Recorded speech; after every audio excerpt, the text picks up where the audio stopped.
What's up, everybody? Welcome back to another Monday. This is Comically Boston, episode 40. Today is March 6th, 2023.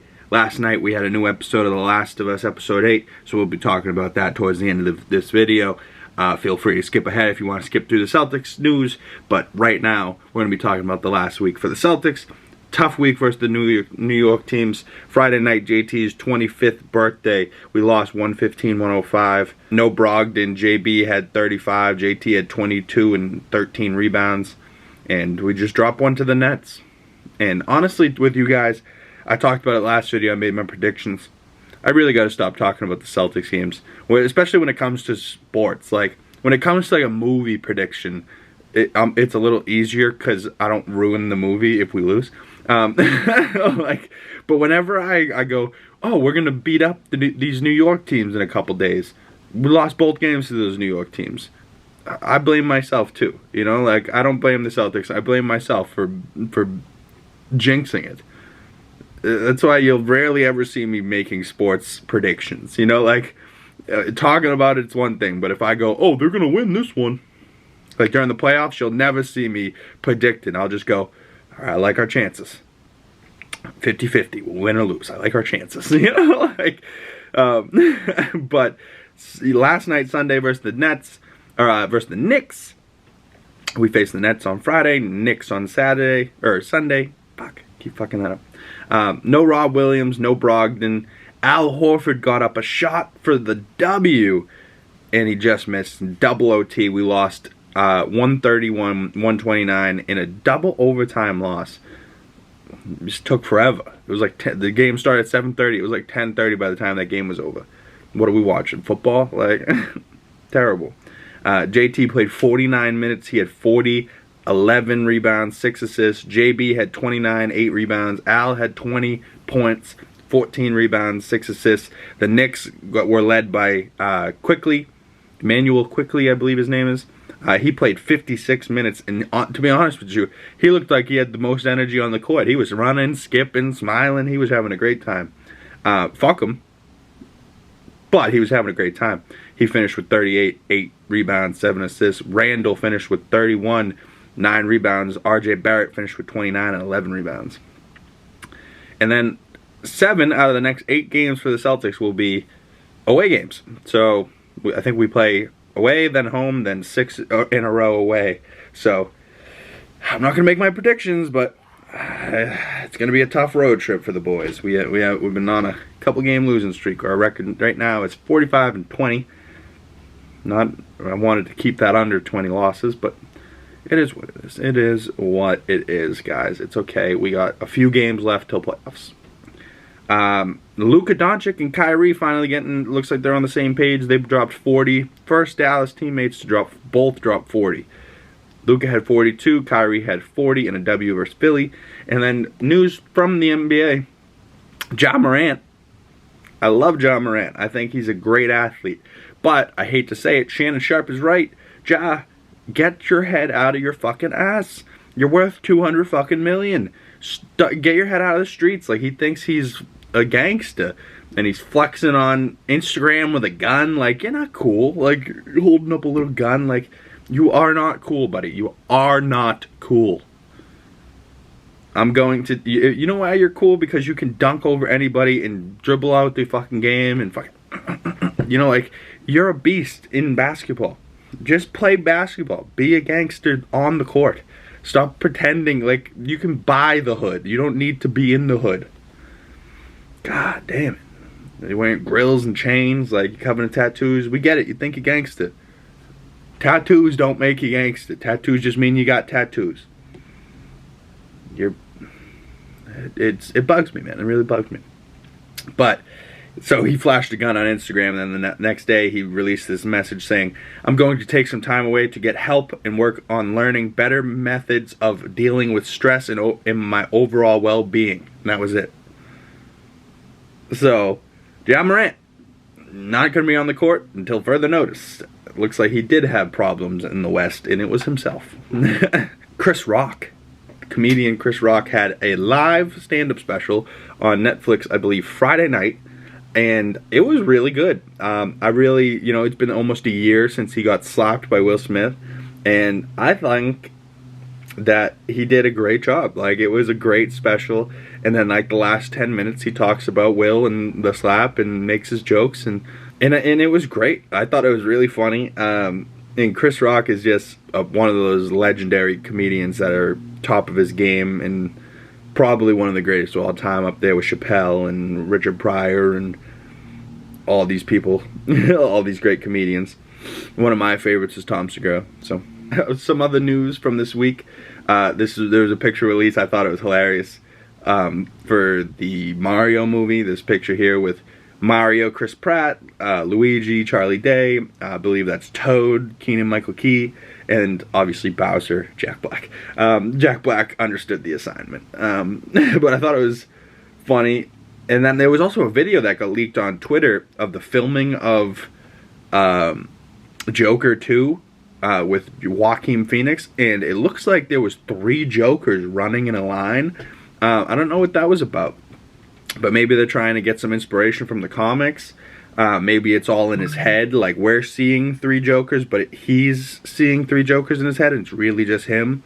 I think that movie's going to be trippy, considering the first one was kind of a mindfuck in itself, and you don't know what really happened because he's an unreliable narrator. Like, so I believe the second one's going to be just as wild, if not crazier, than the first one.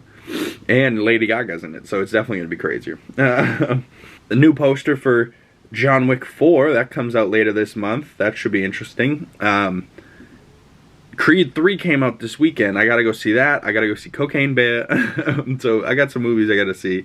The Mandalorian's back on Wednesdays, so we'll be talking about that Wednesday or Thursday this week.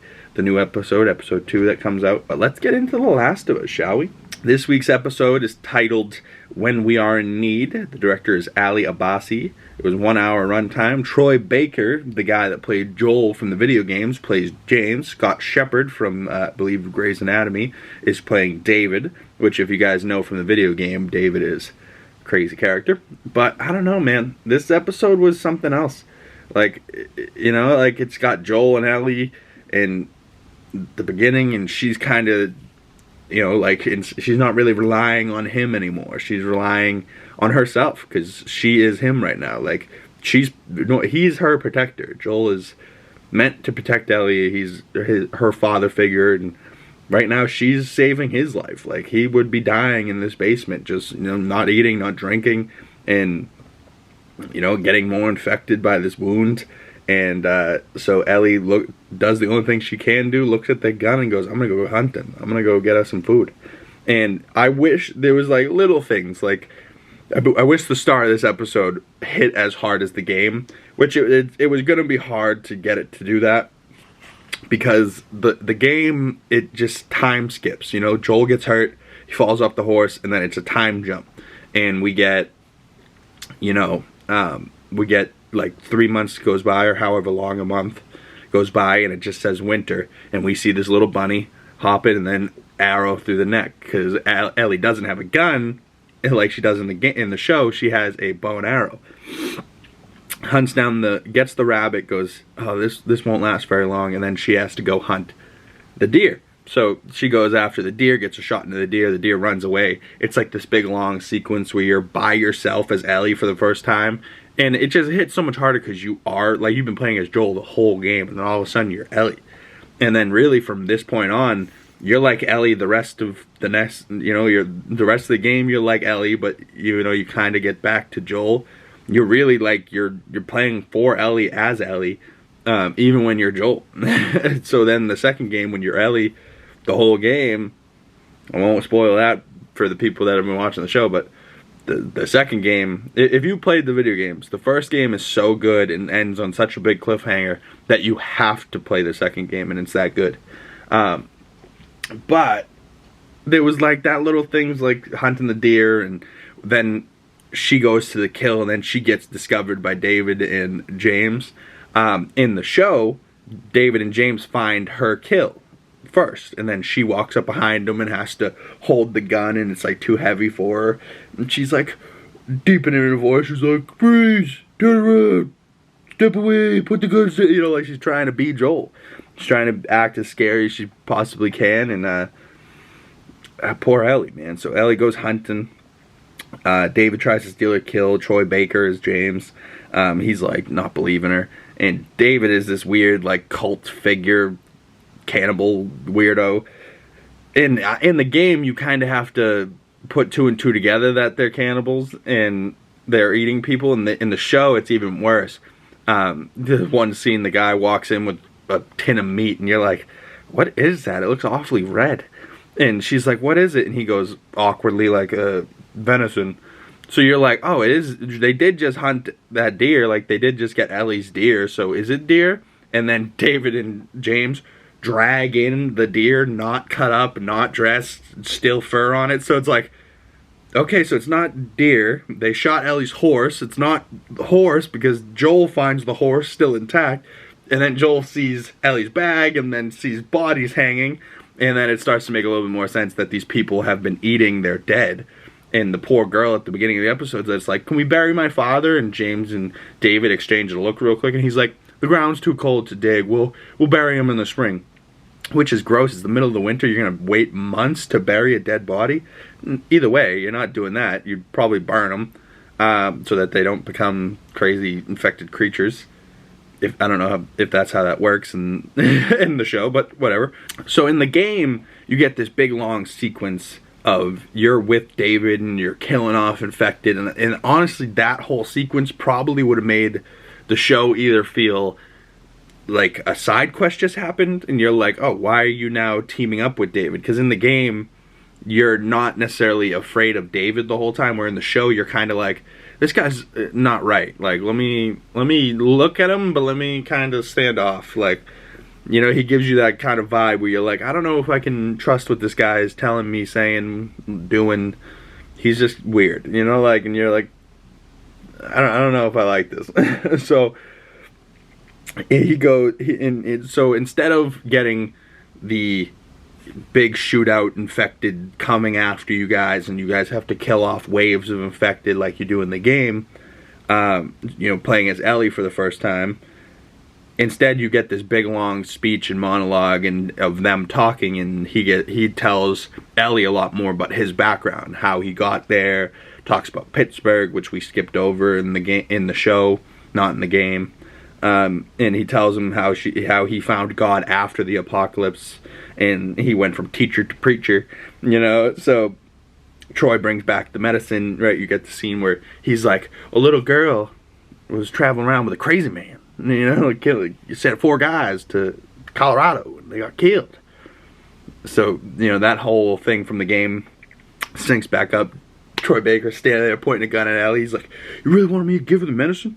He gives her the medicine. They take the venison back to the people, even though they're eating people already, and then gonna cut up the venison though to eat, so they don't have to eat people. But I think old creepy James likes to. Not James. Creepy David likes to eat the people. But he goes back, and the little girl, like, he tells the people that they found the little girl and the man. Really just the little girl. They don't know if the man's even alive yet. But David smacks the shit out of the little girl. I was like, oh my God, child abuse. Like, but he thinks he's God in a sense, and even though he's more like the devil. But it's like a cult. They're following him, and you know, like, who do they eat? Do they eat like people? Do they eat the girl's little dad? Like, ugh. But he ends up saying that they're gonna go after Ellie in the morning. Shouldn't be hard to track him in the snow. He was right. They find Ellie. Ellie tries to lead them away from Joel. Troy Baker leans up against a tree, shoots fucking Ellie's horse. Ellie flies off the horse. In the game, you run away and you go around and you make your way back to Joel, and then you end up getting captured, and then that's when Joel comes and finds you. But like, you end up trying to make your way around like the lake to get back to Joel, and in this she just falls off the horse and then it just gets taken. But I mean, falling off a horse is she definitely was fucked up. She was like, you know, definitely hit her head real hard, because she was in the cell like, where the fuck am I? And he's like fucking interrogating her and shit. And she sees like a human ear, and David's like, oh fuck, if it's any call sensation, this is deer meat. She's like, you sick fuck, you're eating people. And then she like, that doesn't happen in the game. In the game, she kind of just says, you're gonna chop me up in little pieces, but you just kind of see like a butcher shop and there's bodies hanging in the game. So like it's almost kind of clear, but it's almost kind of like, are they eating people, or are they just dicing them the fuck up, like just chopping up bodies because they like to be brutal? But they're definitely eating them. Just sicker fucks. Ellie doesn't eat the bowl that David gives her in the show. In the game, she actually does, and she's like not sure if it's deer or if it's if it's human or not. And you're kind of like, did Ellie just eat humans? But yeah, he admits it to Ellie that he been eating people, and says that she reminds him of him, and that she's a leader. He wants to team up, but he actually really wants to like weirdly sexually be with her, like she's like this little girl, and he's like, yes, you're the one I've been looking for, a leader, somebody with a violent heart like me. And she's like, I don't have a violent heart, but yes you do, Ellie. But Joel does this big interrogation scene from the game, which is, almost done perfectly by Pedro Pascal. In the game, you feel it a little bit harder, though, because you're like, oh my fucking god, I've been playing as Ellie this whole time, now she just got captured. And he's like, come here, look here, I'm gonna pop your fucking kneecap off if you don't listen. Like, ooh. It's just a lot more, where? Like he's stabbing him. Point! You're gonna point at this man, and your buddy better point to the same place. And the guy points it out, and then he walks up behind him, chokes him out. In the show, he just stabs him in the chest. And then he goes and grabs a pipe, and the other guy's like, I'm not telling you shit, man. He told you what you wanted. And he goes, it's okay. I believed him. Whabby! Like, smashes the other dude's head in. Oh, man, it feels good. But Joel, figures out that Silver Lake is a resort. And he makes his way to Silver Lake, finds Ellie's bag, dead horse, like I said. Bodies in the building. Ellie infects David because she gets taken out of the cage, put on the table. She's about to get chopped up by David and Ellie, or David and James, Troy Baker. And Ellie bites David, says, you're infected. So it buys herself a little bit of time. He puts the cleaver down. She grabs the cleaver, throws the cleaver into Troy Baker's neck. Troy Baker goes out. That's what he gets for killing a horse. But then she takes off. David takes the cleaver out of his neck. It's terrible. Like, it looks gross. He's just sitting there bleeding, like, ugh. But Ellie throws, right, so then she runs away. James chases after, David chases after, and she throws a flaming stick at him, so the place starts burning. And, you really get the devil symbolism now, because David's like walking through the fire, unfazed, doesn't give a fuck that the place is burning down. So, and that is very much like the game. The place is on fire, and you're sneaking around the place trying not to get killed by David. And every time you fuck it up in the game, you get your like head chopped by the giant fucking machete. Oh man, it's tough. But in the game, you're like sneaking in, you're like, oh my god. But somebody pointed out on YouTube, I think it was Screen Crush Ryan Airy, Joel walks up behind the guy, stabs him silently, and goes down to the ground. Ellie goes, ah! Right before she's about to stab him from behind. Like, you don't yell before you stab somebody.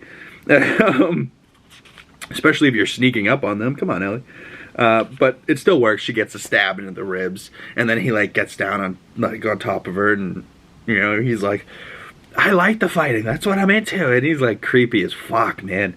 And so Ellie's like struggling, she reaches for the machete, fucking smashes him like over and over and over again, get blood all over her face, which is very much like the game. And Joel in the game stops her in the building, right? So she's smashing, and then Joel grabs her, right? Like, and she's covered in blood, and Joel hugs her. In the show, she walks outside, right? So like she smashes his face and then walks outside. And she's less covered in blood than she was a second ago.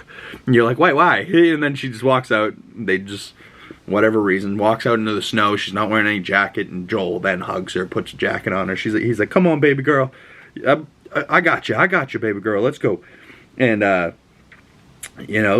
he puts the jacket around her, and now she hugs him, like, and they're together again. And Joel's okay, and he's up and on his feet, and his eyes are open, and he's he's okay again, and now they're continuing their journey. But this was the cold episode, right? So just snow everywhere, and Ellie falls down in the snow when she's hunting the rabbit, and she's got snow all over her face. Her face is all red.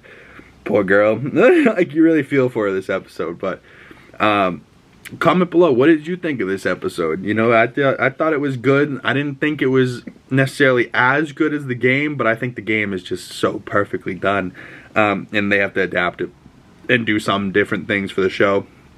I do wish this episode had more infected. You know, when she goes to find the deer, you hear clicking, and you're like, oh fuck, is there infected in this woods? And then she just sees a deer, and it's like, why was that deer clicking like a fucking clicker? Come on, man. And they like made it so it was just his antlers walking through trees or something. Like, don't use the clicker noise, you motherfuckers. But you know, some of the things the directors pointed out, and that it was a cold episode, and that, you know, you think the whole episode that this hero, Joel, is going to get up off his feet and come save the day, and they want to know part of that. Ellie saves herself, you know, like, Ellie doesn't need Joel to save her. Ellie can save herself, you know, but she does need Joel to be there, you know, like, she needs him to comfort her, and he showed her how to save herself in a way, you know, like, has been teaching her how to be him, you know, and she just wants to be like Joel. She doesn't want to be a little daughter, you know, she wants to be like a protector. She wants to be a leader. And, you know, she's got a violent heart, and something Ellie, at the end of this episode, something in Ellie is gone. And, you know, in the next episode, we'll see if she's able to find it and get it back, you know, like, or maybe she won't have it anymore, you know, like, a little piece of you dies and never comes back, and that's just how it is sometimes. But I think that's it for this episode. I'm excited for next week, the season finale. I'm excited that last week, this week, and next week we got 3 episodes of overlapping Pedro. So we got Pedro as Joel on Sundays, and we got Pedro as the Mandalorian on Wednesdays. Oh boy! Oh, you motherfuckers! Okay, all right. I'm putting cases on all you bitches. But I think that's it for this episode. Ellie's a beast. She was really walking around this episode, and ain't nobody got shit on Ellie. King Kong ain't got shit on me! You understand? So I'll see you guys in the next episode. Hit that like button, subscribe if you're new, hit that bell icon if you don't want to miss future videos, and I'll see you guys when I see you guys. Peace.